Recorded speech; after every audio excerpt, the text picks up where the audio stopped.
Welcome to Seek Reality with your host, Roberta Grimes. Author and attorney Roberta Grimes will explore and illustrate how she, after an extraordinary experience of light in childhood, has discovered channels of communication to the afterlife and how these implications have an effect on our everyday lives. Please welcome the host of Seek Reality, Roberta Grimes. Oh, everyone, I'm so glad you're with us today. This is Roberta Grimes. Of course, this is Seek Reality, and we're going to have a lot of fun with a topic that I think will lift a lot of hearts. One of the things I love about studying the afterlife is that it's such a wonderful, gigantic puzzle. And there are a lot of careful researchers now who are working on the details of it because we have the whole structure, I think, pretty much worked out as much as we can understand it. And it's important to be skeptical as we fill it in because we don't want to add anything to this consistent picture that we're all finding that's not true. And yet new things keep turning up. And one of the hard to believe new details that I'm coming to understand actually are true is the fact that a good marriage can carry on after one partner has died. I mean, literally, it's almost as if they tell me there was no death, believe it or not.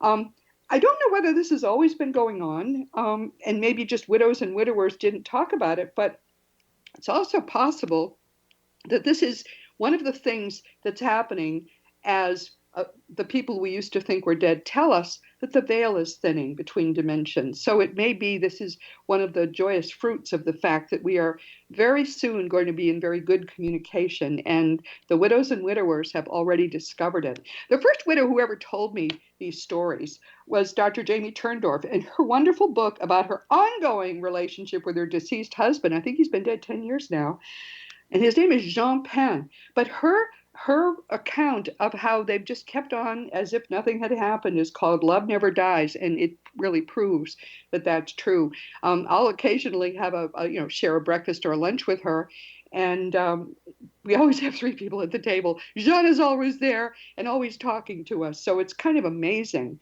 If you have never read Love Never Dies, now would be a good time to do it if you're interested in this field.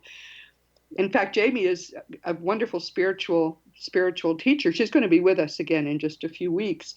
And about a year ago, I noticed that this was a broad phenomenon. I run afterlifeforums.com, which is a place for people to talk about all these topics. And there started to be posts there from women, especially, and I think one or two men who are in the same contact with their deceased spouses they would be when they both got up for breakfast and shared breakfast at the table. It was amazing. So I would just sort of jump in and say, oh, wait a minute, that's not, I don't think. They all both told me I was an old fuddy-duddy.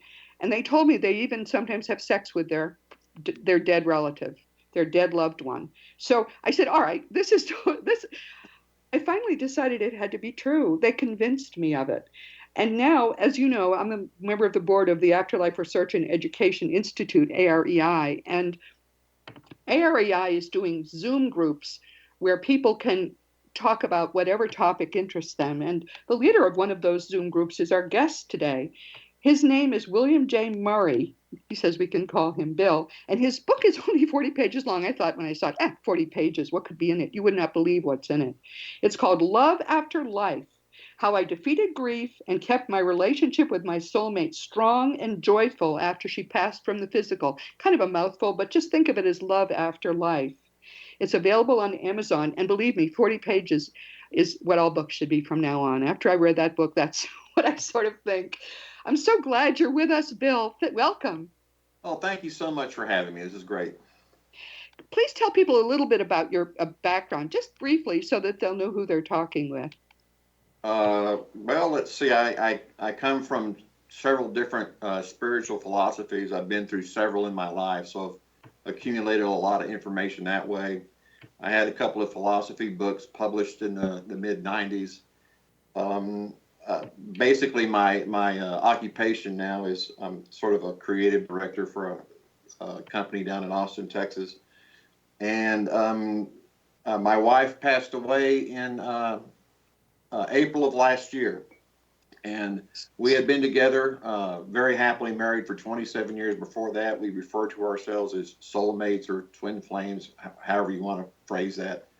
And I add that to let people know this was this was no casual relationship. We are very deeply in love.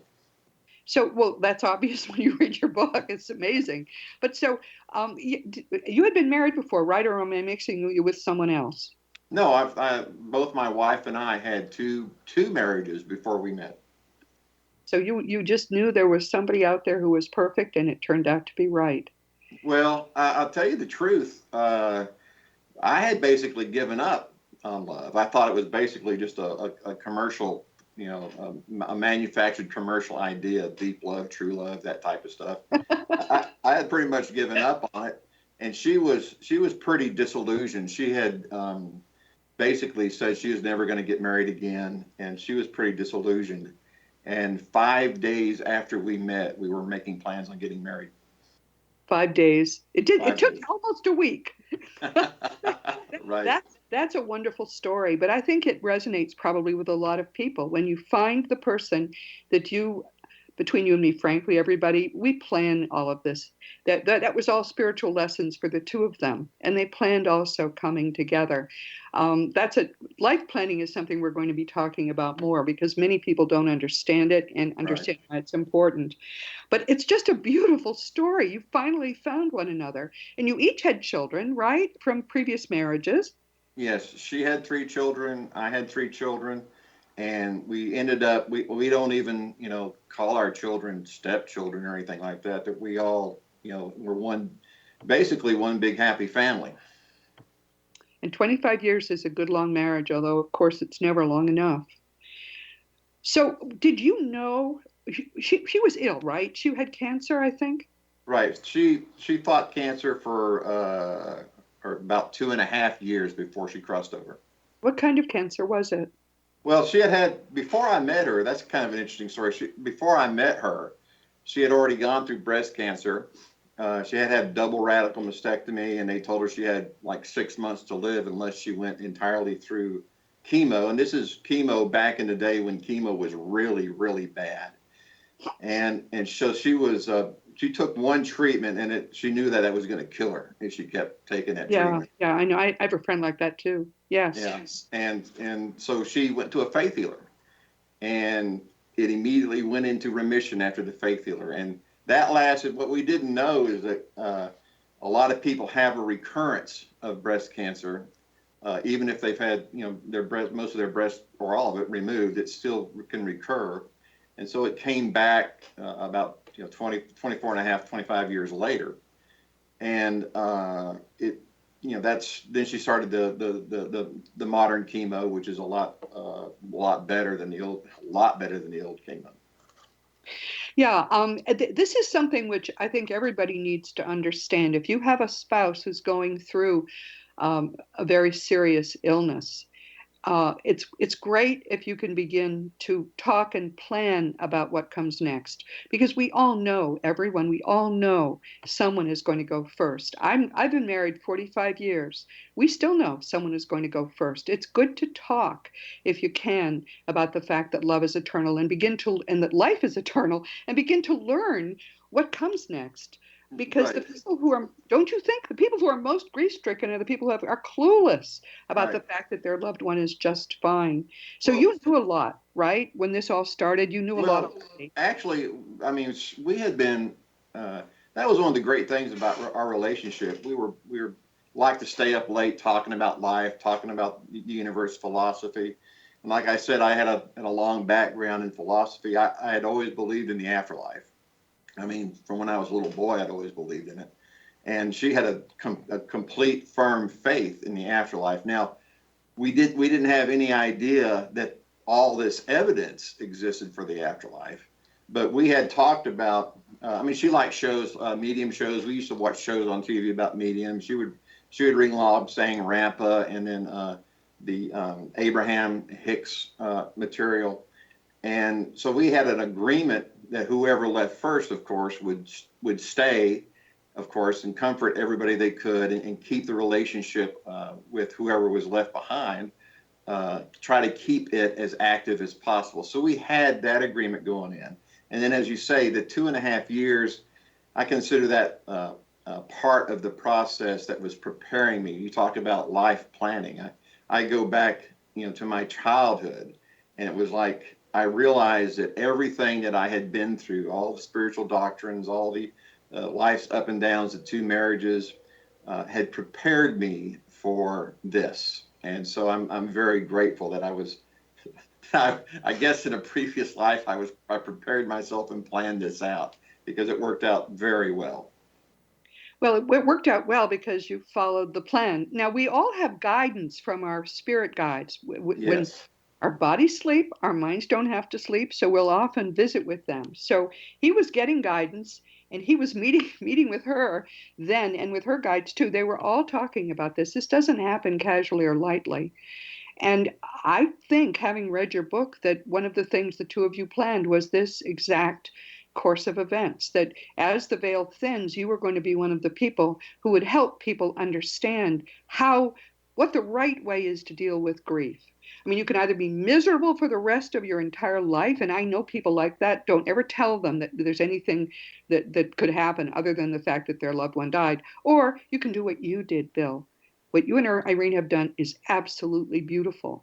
We're going to come back, and when we come back, we're going to learn more about his wonderful wife, and we're going to learn a lot more about how you and I can do the same thing they have done, which is to continue to keep even maybe stronger, make our love even stronger, even if one of us has died. Think of the reunion that's ahead of them now.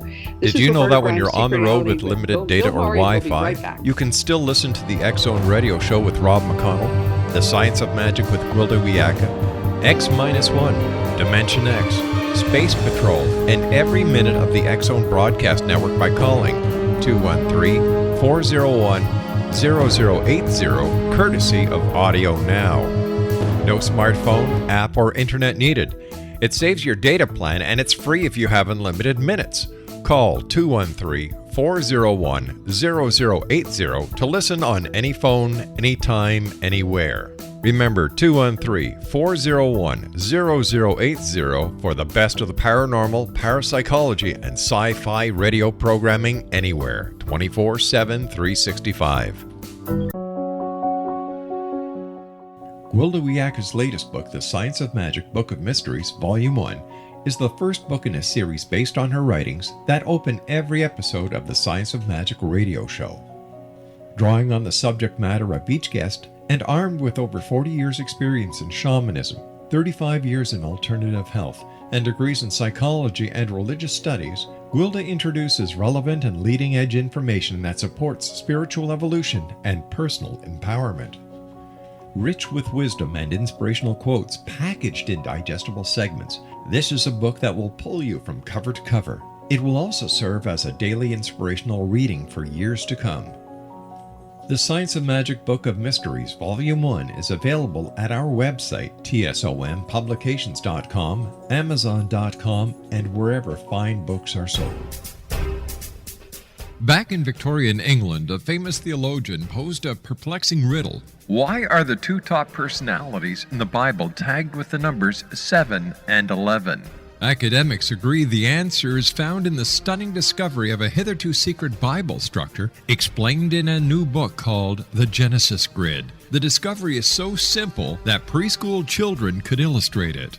Certain claims are hugely controversial and may offend some, but at the X-Zone, we've studied this awesome new book and agree with one expert, and I quote, "These discoveries appear to be beyond coincidence." So who or what hid this wonderful pattern in the Bible, and what might they do next? Find out more, X-Zone Nation, and read reviews on www.genesisgrid.co.uk. That's www.genesisgrid.co.uk. Welcome back to Seek Reality. This is Roberta Grimes. I'm here with Bill Murray, who is one of the leaders in what is an exciting new field of dealing with grief. You basically get right through the grief so you can return to the love. And I think this is extraordinary. I'm going to just read you two very quick things that when I started reading his book, I started quoting it, writing things down. And there's so much. I tried to quote every paragraph, and I decided that made no sense. So he and I will simply talk about it. But this book describes the grief eliminating and transdimensional relationship building process I found and developed through my personal experience.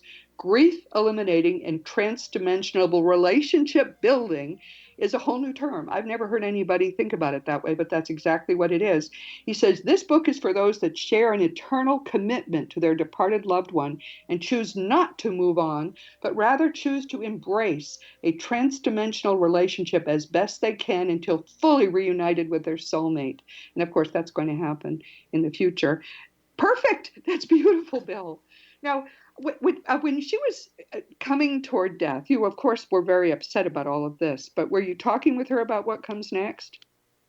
Well, we had basically, talked all that out. I mean, Irene and I were completely and totally fulfilled while here on Earth. And that's something about the particular nature of the bond of this type of relationship is we were already reading each other's thoughts basically and knowing what each other needed before anybody had to say it. We had said everything to each other we needed to say, long before this came. But as it got closer and closer, it was more about giving our other, her children, our children, and other relatives the chance to get with them because we knew what we were going to do. I mean, we had that all figured out. And so, how did her death actually happen? Were you there? Was she in a hospital? How did that happen? There was a whole she was in we had it's so often the case in these things is it just seemed planned out. We were having a big family get together type barbecue thing here at the house, and then everybody was over, and she was having difficulty breathing this whole time, so she started having more difficulty breathing. So we had to call an ambulance, and I rode with her to the hospital. And then again, as it so happened, so often the case, she had like a recovery in the hospital where everybody got to talk and laugh and play and have a good time with her. And then as that wound down and people started leaving, she kind of very quickly lapsed into being non-communicative. And she had set up, or our soul teams had set up, I feel like it was her, during this whole time of a very profound chain of events that was basically very comforting to everybody, had everybody here arranged in an exact way, and the time that she died and where everybody was in relationship to that as everybody needed it. Like one of the things was that our son Robert, our oldest son Robert, she felt he needed to be there and needed to experience the pastor coming in, and as soon as the pastor said his prayer and said, we are all here. We all, I wasn't there at the time. I had come home, but she had something else planned for me. As soon as he said, we're all here, you can go home, she took one breath and she was gone. And so that really comforted our son because he wanted to see that it was a choice, that she was there and that she had chosen to leave at that time. What a blessing. That's wonderful. Yes. So what happened with you? You weren't there. What happened? Well, I mean, that was the thing between my wife and I, is that we were so, confident in each other. But she had set up this whole thing before where she had this about a week before she crossed over. I had a button come off my vest, and this is just one of the things. I had a button come off my vest, and so I asked her to sew it back on. So she sewed it back on, and I looked at it and I put it in the closet. And so I'd come home just to, everybody else was there. I'd come home to just basically shower, feed the dogs, and maybe get a little bit of sleep and come back, because it wasn't that, I mean, we both did. It wasn't that important for me to be there. It was that important for other people to be there. And my son called me up and said, "Dad, Mom's gone." And so I said, "Okay, I'll be there in just a minute." And so I went in and I pulled out my vest and I started to button it, and the button that she had sewed on just came off in my hand, without any thread or anything, like it had been balanced on the vest. And I just had that immediate sensation that, that happiness that she was there. And I said, "That's a good one, babe." And so I just laughed, and then I went on up to the hospital. So when did you start to feel, now obviously you felt she was there, right there with you. You felt her there. Oh, absolutely. And but everyone, please understand, we have or that sense of a presence, someone's behind you and you don't hear them, but you feel them. That is reported all the time by people who have just lost a loved one. The loved one's right there. So don't think it's your imagination, it's real. But now, did she speak to you, or how did she communicate with you more closely? Um, well, besides all the signs, now when my wife crossed over, for about 2 weeks, starting at that time, I felt with this hand on my heart, and I knew that I felt like, okay, I'm either in shock or she is protecting me, and I felt that it was her. She's protecting me from grief, from pain. And for the duration of those 2 weeks, I felt so close to her. I was talking to her. I could feel her presence. She touched me with the most unbelievable, indescribable sensation, physical and emotional sensation I've ever experienced in my life. Wow. And I started thinking, and we were having a good time. I mean, as I was doing the kind of things you have to do after your wife dies, getting a death certificate and all that type of stuff, we were driving around and having a good time. We were laughing, and you hear a voice in your head it's like you talking to yourself, but it carries with it this emotional impact. And I felt great for 2 weeks, and then the grief hit. So that 2 weeks basically gave me something to think about and hold on to as I worked through the grief. You say something else, which I think is true, and I've never heard anyone else say it. You say grief is addiction withdrawal, right? Yeah, that's how I came to understand grief is that I don't care who you are, let's say 99.9% of the time, I don't care who you are or your belief in the afterlife, how solid it is, that when it's like being addicted to the most wonderful drug for 27 years. And when you go cold turkey off of that, basically, that physical presence, that physical and psychological presence of them being there, you can see them, you feel them, touch them. It's gonna hurt. You're gonna go into withdrawal. And the reason I characterize it like that in my mind is that for one, I thought it was true, but number two, it gave me this hope that if I just outlast that withdrawal, like somebody going through a chemical withdrawal, that I would get to the other side of it. I think that's a very important point, because grief is very complicated. Basic grief, I've become confident about, is always something that you get over the first stage of it, and a lot of it within a year. It just always, you get over it. If it continues beyond a year in that raw sense, then either you are willfully continuing it. That's the only way you can hold on to your spouse, or it's complicated usually by guilt, but by some negative emotions that can make grief, frankly, last the rest of your life. But what you did was just get through it. Sometimes you stayed in bed all day. You clearly you were doing what you had to do to get rid of that addiction. Right. I mean, that's what I describe in the book. There's a process of just trial and error. I mean, I'm not a psychologist or a psychiatrist or trained in any way like that. Just we had a long history of affirmations and doing intentions and visualizations, that type of thing. And so just using those techniques day after day, even if I was crying, even if I was just basically kneeling beside the bed sobbing, if I couldn't go to sleep at night because I was having a panic attack, I would just keep doing those things as best I could, with the hope that at some point in time I would outlast the grief. And what you said is very true about holding on. It's my view that inside that grief, or separate from it, there is a connection sensation that triggers grief because we don't know what it is. We don't know how to isolate it from the grief.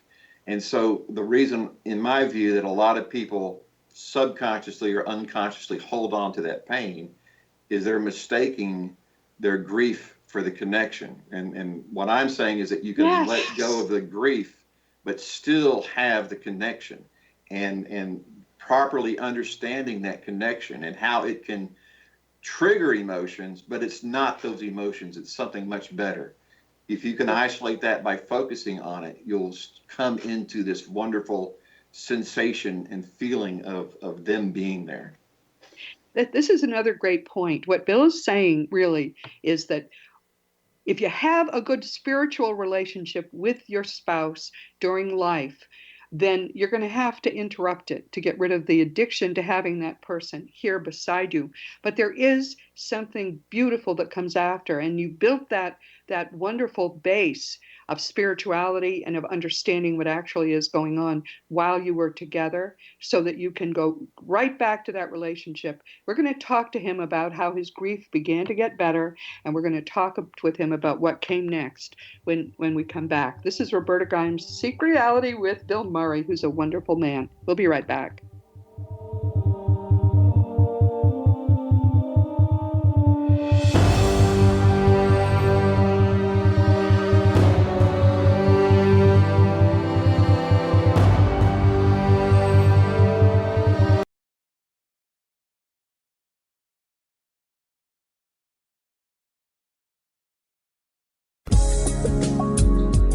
From our broadcast studios in Hamilton, Ontario, Canada, to the world and beyond, you're watching the X-Zone Broadcast Network, www.xzbn.net.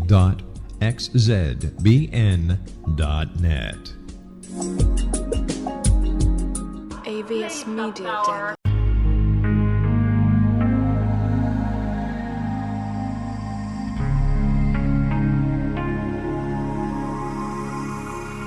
The scientist and the mystic have been on an age-old, relentless search with one thing in common. They seek truth. Their paths converge in the 40,000-year-old practice of shamanism, an ancient science delving to the quantum level of life, facilitating healing, manifestation, and evolution. I'm Gwilda Wiyaka, the founder and director of Path Home Shamanic Arts School, a unique Colorado State certified occupational school training shamanic practitioners and teachers. We also provide classes for empowering personal lives through shamanism. Our certification classes are in week-long segments enabling international participation, and online classes and long-distance shamanic healing sessions are available. Come discover the science of magic in the limitless world of shamanism. www.findyourpathhome.com.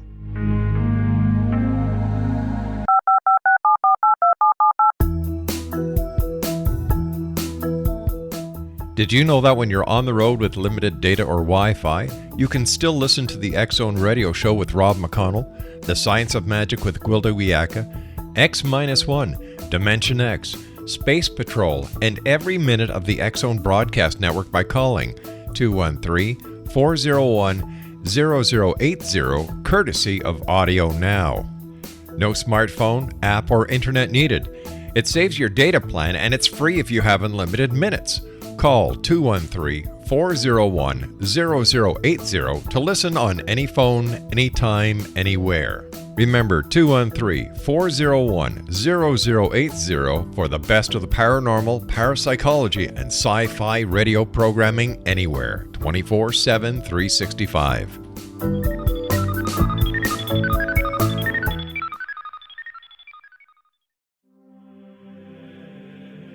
Rob McConnell here, presenting an overview for Nicholas Paul Jennings, author of a fascinating book, Amen. It presents facts revealed by Egyptologists, facts that enable us to understand why Amen is the beginning of creation of God.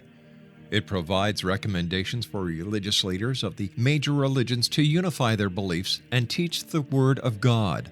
Love one another. Amen informs people how mankind conceived God.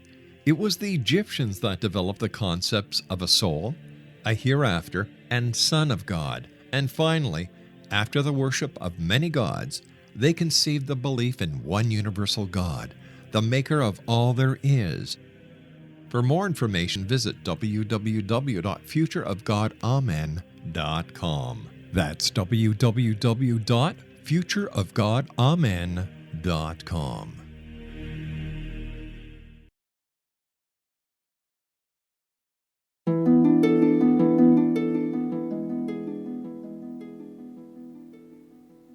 Welcome back. This is Roberta Grimes on Seek Reality, and our guest is Bill Murray, who is still very happily married to the love of his life. They were together on Earth for 25, I guess 25 plus years.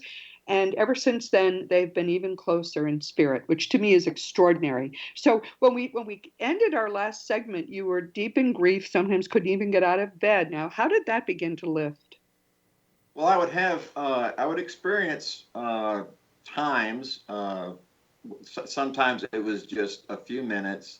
Sometimes it would be a whole day or 2 days of feeling really good and feeling that connection and feeling really happy and joyful and just kidding around and having fun. And then I would, just at the drop of the hat, people who go through this know what I'm talking about. Just at the drop of a hat, just plunge back into grief, and that would cause me to doubt everything that had happened before. I would think, you must have been crazy if you thought you were feeling good, because there's no way out of this. There's no light at the end of the tunnel. There's no way out of this. Everything hurts. And then I would wake up the next day, probably from a night of being with her in the astral. But I would wake up the next day and I'd feel great. And this kind of bouncing back and forth occurred for a few months. I say a few months, for a couple of months. But after 5 months, because I kept a journal and I turned that into a blog, I realized, what was the last time I actually felt the grief? Now, I want to make a distinction here between grief and regular sorrow and regular longing. Grief is like a wild, and people know this, it's like a wild animal that's just tearing you up from the inside. It's turning everything dark. It's making everything painful. It affects your mind. It affects the way you think. Whereas regular sorrow, we feel that regardless of whether or not somebody has crossed over. We can feel sorrow and longing for somebody. I used to feel that she would visit and babysit for a week at a time at her son's house, and she'd be gone for a week, and I would feel the same thing, the longing and the sorrow that she wasn't there. So while I would still feel that from time to time, I realized I hadn't experienced the grief. So after about 4 months, I didn't realize it until 5 months later, but after about 4 months, I experienced no grief at all, and I've had no recurrences of it since. Isn't that interesting? This is like a clinical study, because most people just are not as self-aware and careful about recording things as you've been. But I've dealt with a lot of grieving widows, counseled them, had them mad at me because I thought there could ever be a future, all kinds of things with grieving, especially widows. And I think what you say is true. If it's uncomplicated grief after a few months, that addiction has worn off and the new relationship has begun. And with you, it seems to have been pretty seamless. Now, you say that she was babysitting at your son's house. Did anyone there see or experience her? No, what I meant by that is that while she was here, she would babysit at our. Oh, I see what you're saying. So right. You experienced her being away from you the way you had experienced it when he was alive, when she was alive. I get it. Okay. Right. And did she ever tell you what she was doing? Because you seem to have learned a lot from her about what her life is there. Oh, well, definitely. She's taking care of, that was one of the things that she really disliked about her illness, was that it basically kept her from doing what she wanted to do, which was take care of the kids, even though they're adults, the grandkids, the great grandkid, taking care of me. And so what she's doing over there right now is she's largely focused on that, but she's doing what we had always planned to do, and that is build our existence there. This is what we're both doing together now, is we are focused on building our existence there. So it's gone from, we did the same thing here. We created our life here, and so now we're doing it over there. So, you talk about doing, imagining you're in all these places with her. Do you sense that she's actually there with you? Absolutely. She's confirmed to me several times, to the point to where I've largely stopped asking for confirmations. But she does it every now and then anyway, just to give me a little jolt, or to give me a little a push or that great sensation of connection, of even more connection. But yet, yes, that's one of the things that I focus on in the book is visualization, and that is to set aside your doubts and to set aside your fears about whether or not a lot of people fear and doubt that they're making stuff up in their head. And what's one of the Yes. things I cover in the book is, if that's a problem, ask for confirmation. And she did that several times. Imagining our home over there, imagining what we're going to do over there, going to it's trivial little stuff, but that would make us so happy here. I mean, if we were just watching TV or going out to eat out, or if we envision going to the beach over there and just having fun, both of us perfectly healthy, both of us having a great time. And the reason I started visualizing us over there instead of here was to avoid the pain of remembering our time together here. Now, I can do that now without any pain, but it's essential that you focus on something that gives you happiness and joy to bring that connection into focus. One of the things that Bill says in his book is that, well, every healthy couple that wants to maintain a relationship should right now be learning all that you can about the afterlife. I mean, you're aware that I write about it. The Fun of Dying is all about that. But there are other great writers too, and he mentions some of them in his book. And the other thing he says you should do is be positive. This is so important because the higher your own personal spiritual vibration is, and he says this right in his book, and it's true. The higher your vibration is, the closer you're going to be to your loved one who's now in spirit, and the easier it will be for you to constantly be in contact the way they are. Basically, your life hasn't changed that much. You're checking in with her all day long, and she's checking in with you, and you probably watch TV together and go out to dinner together. All the things you used to do. That's so amazing. But Yes. It's because you've kept your energy high, Bill. That is so important. It is, and it's very difficult to do when you're going through grief, and that's one of the reasons you have to have a way of understanding, like the addiction scenario, the withdrawal scenario, a way of contextualizing or framing this in your mind that gives you an avenue to go forward, and to have the hope. The afterlife information is great for doing that, and a means of thinking about your relationship in a very positive way.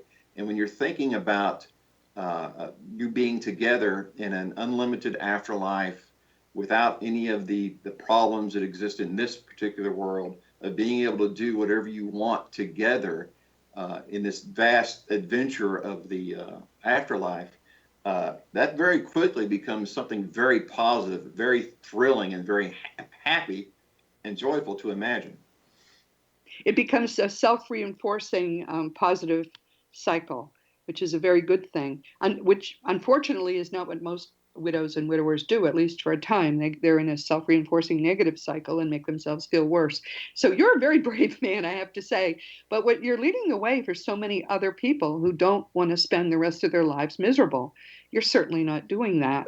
You weren't psychic before, though, were you? I mean, you're not someone people shouldn't listen and think, "Oh, it was easy for him. I could never do it." Right? No, this was all accomplished without any type of what I call esoteric practices, like going to a medium or being psychic or having a near-death experience. This is just stuff in my book explains my very normal way of going about it. I mean, a lot of the things that I talk about in the book are actually, I've come to find out later, common practices in psychotherapy.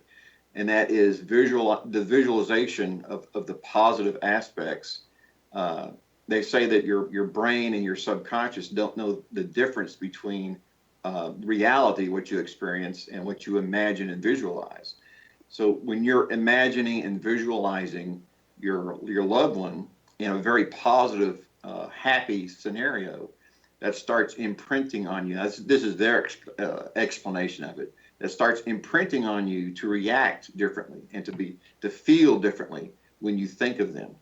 From my perspective, it's you're getting closer and closer in tune with them, and you can feel psychically that connection. And so that pain starts to go away, and you just start feeling the positive experience of them being with you.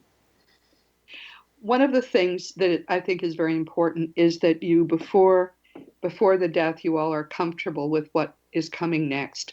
I got a couple of years ago, I got a phone call from a woman who was helping her husband die.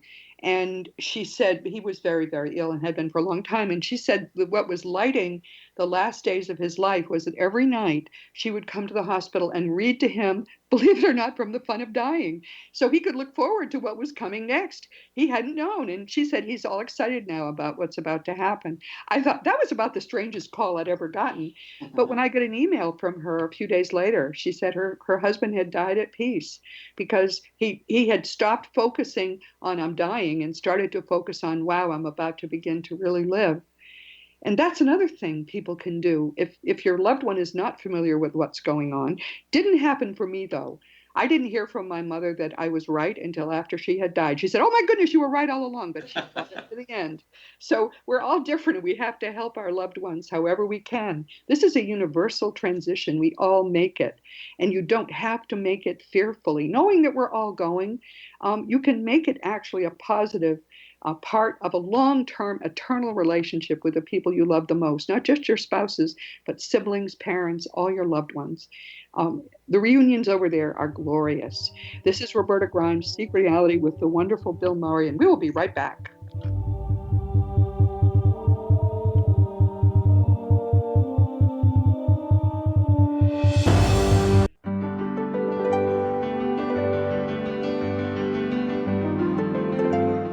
Named one of the world's greatest psychics, Elizabeth Joyce is now giving readings worldwide via Skype.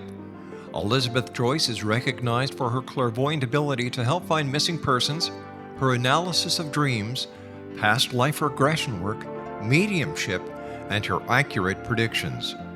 Elizabeth has been a frequent guest on the X-Zone radio show with yours truly, Rob McConnell, now for several years. For an appointment with Elizabeth Joyce, call 201-934-8986 or Skype at elizabeth.joyce.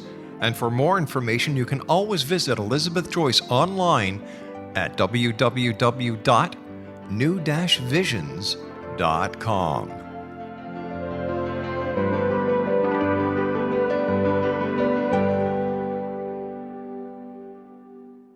The new nonfiction book, Razor of Madness, is similar to cult movies like Clockwork Orange, Dragon's Tattoo, or The Other Side of Hell. Wayne Morin Jr. and Thomas Lee Howe will expose widespread and systematic deficiencies in this thought-provoking tell-all novel. Mind control rages among scholars in law schools. Human rights are ignored while thought reform and mental manipulation are accepted practices used as behavior modification. Dr. Louis Jolyon West comes to mind. Media and public scrutiny shows that United States mental hospitals are in fact destructive murder industries. Razor of Madness expose novel details this epidemic through an in-depth professional and personal investigation. For decades, there has been a revolving door policy that still releases killers and pedophiles back into society. The maestro of mind control continues to haunt America to this very day. Razor of Madness is available in paperback or as a downloadable ebook at Amazon.com. I'm William S. Peckham. If you enjoy a good mystery with a touch of the paranormal, then you'll love my novel, From Out of the Woodwork.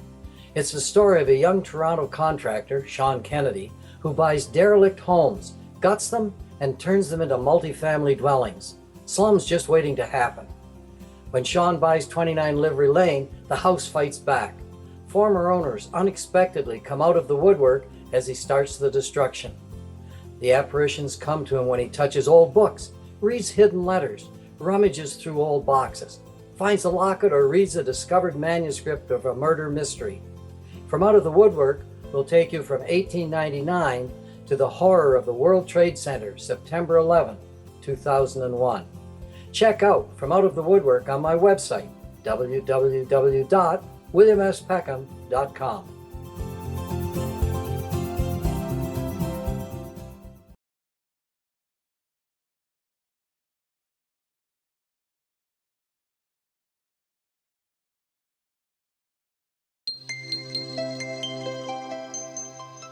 Welcome back to Seek Reality with Roberta Grimes, and my wonderful guest is Bill Murray, who has developed an even better and stronger relationship with his wife, Irene, after she went early, and he is now effectively married forever. And they're having more fun than they ever thought they could have when one of them was no longer in body. It's important to understand, though, that there's a process. He had to sort of work his way through it. And if you listen to the things he's saying, and if you follow what people are doing, if you have a spouse who's very ill, you don't have to think that this is going to be a death. This is just a change in the relationship, and it's only temporary because almost in a minute, Bill and Irene are going to be hugging again in the physical. It's going to be extraordinary. And Bill is trying to help other people to do what he is doing, which I think is really beautiful, Bill. Thank you for that. As you know, I'm on the board of the Afterlife Research and Education Institute, AREI, and also on the board is my wonderful, wonderful friend, Wendy Zamet. And Wendy was the one who said, you have to have Bill on because he is just a powerhouse in this field. And so tell us a little bit about what you're doing to help other people come to understand that they can continue their relationships with their beloved spouses.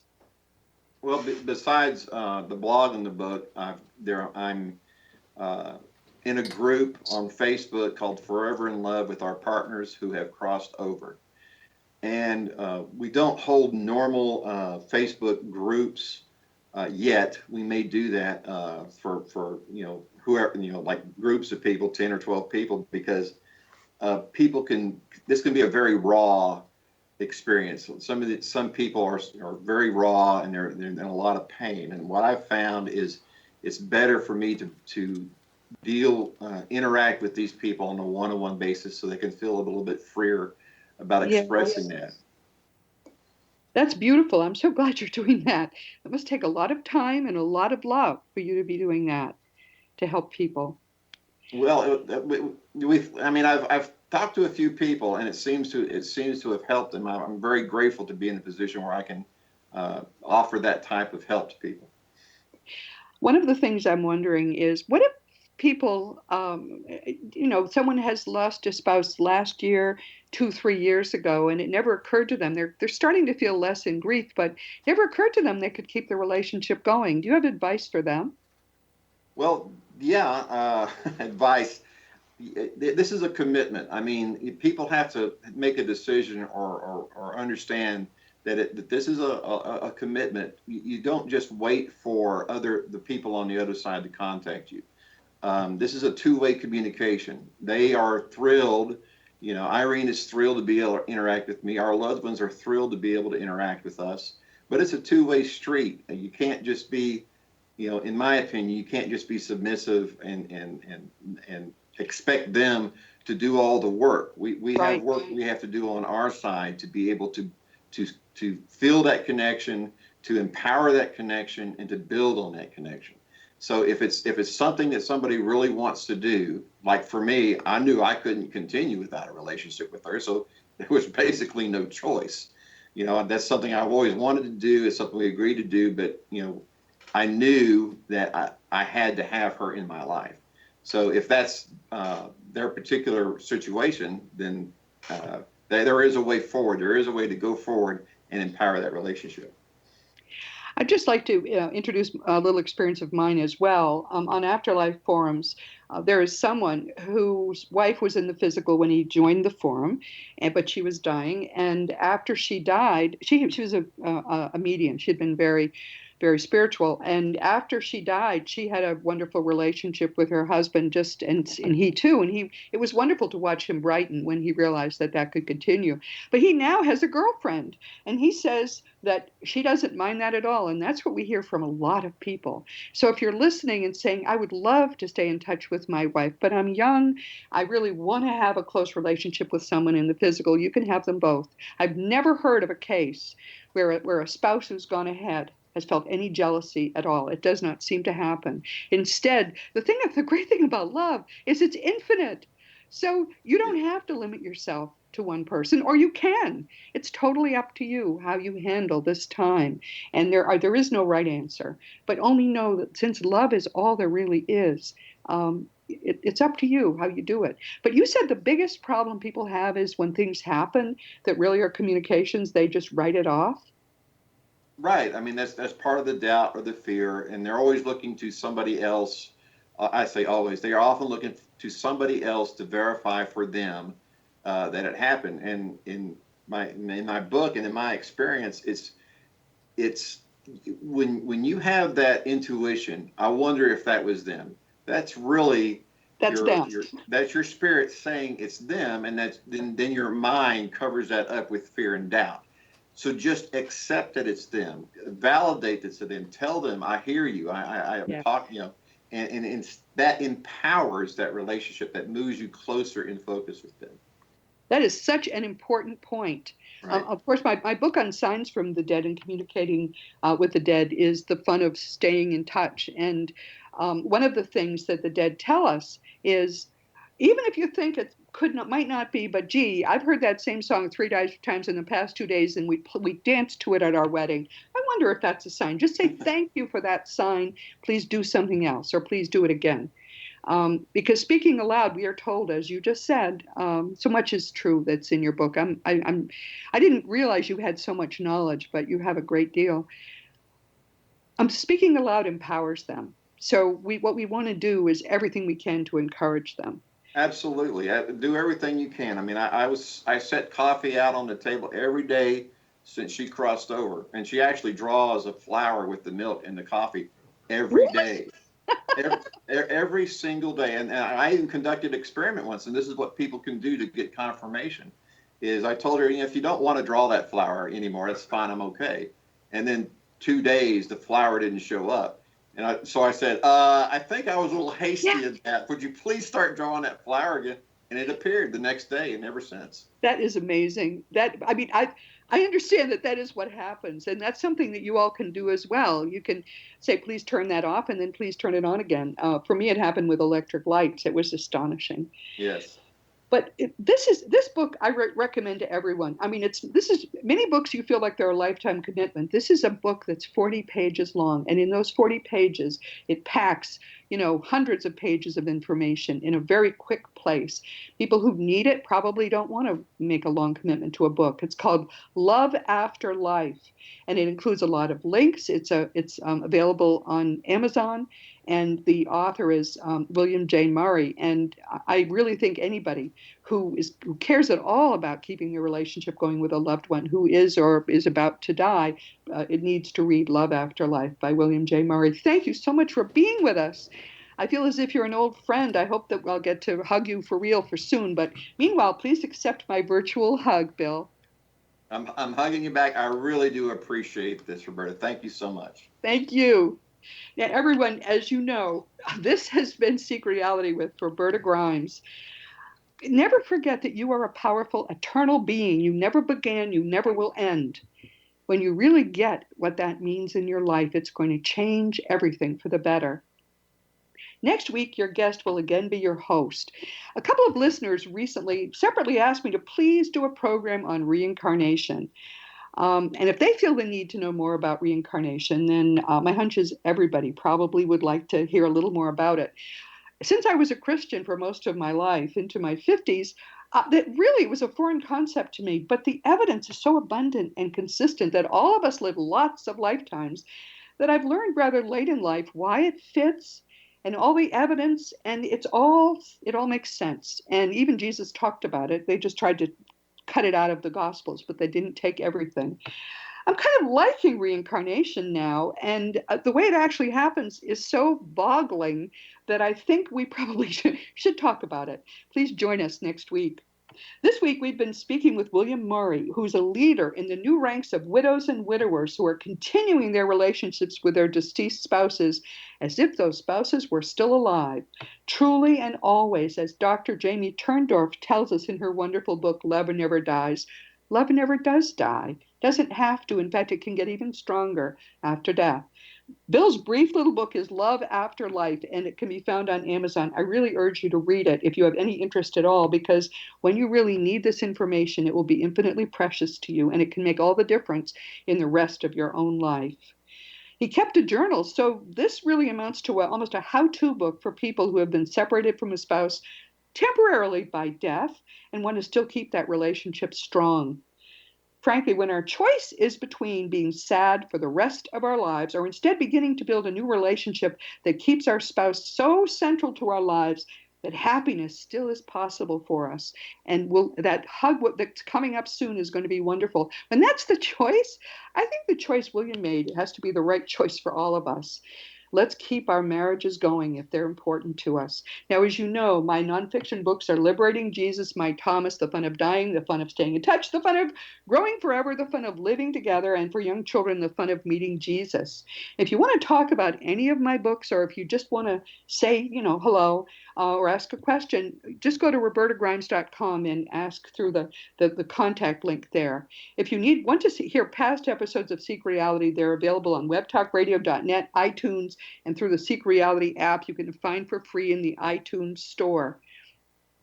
Meanwhile, this has been Seek Reality with Roberta Grimes. Please don't for a moment forget that you are a powerful, eternal being, and please enjoy and make the most of this coming week in what is truly only one reality, just a beautiful, gorgeous one. And always know that you are a powerful, eternal being, and you are infinitely loved.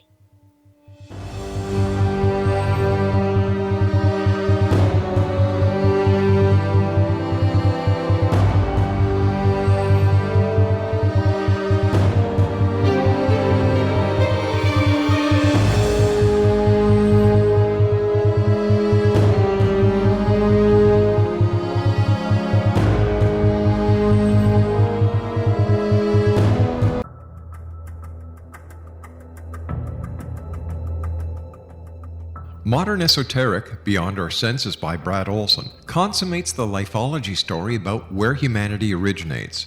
It is the lost continents, the primitive wisdom, the mythos of creation, and the rethinking of ancient history as we are taught in academia. There is much more to the story than what we have been told. As this is the first book in the Esoteric series, Modern Esoteric starts at the beginning of time and accelerates up to this modern age. Future Esoteric is book 2 in the series and takes a forward-looking position ahead of today with an open and honest examination of the ET issue and various unexplained phenomena. To discover the writings of author Brad Olson, visit www.bradolson.com. That's www.bradolson.com.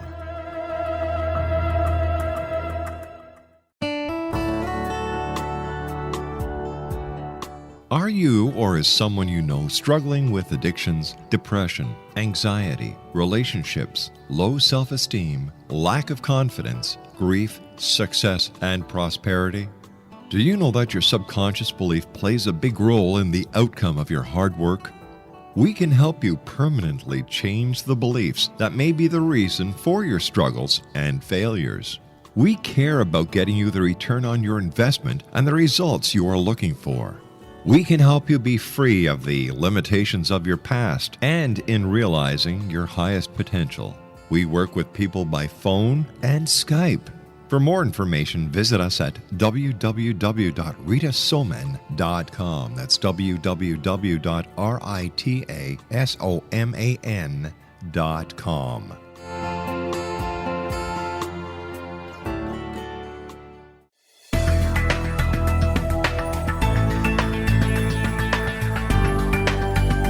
Do you think you have energy problems in your home? Do you feel better when you're away than when you're home? Joey Korn is a global leader in the world of dowsing who specializes in personal energy clearing and space clearing. He can help you create an ideal energy environment in your home no matter where you live in the world. Learn about his remote spiritual house cleaning services and much more at www.dowsers.com. You can get Joey's book, Dowsing, A Path to Enlightenment, as well as other dowsing books and tools, Kabbalah books, and Walter Russell books. Joey's work is really amazing. Go to dowsers.com right now. That's DOWSERS.com or call 1-877-DOWSING. That's 1-877-369-7464.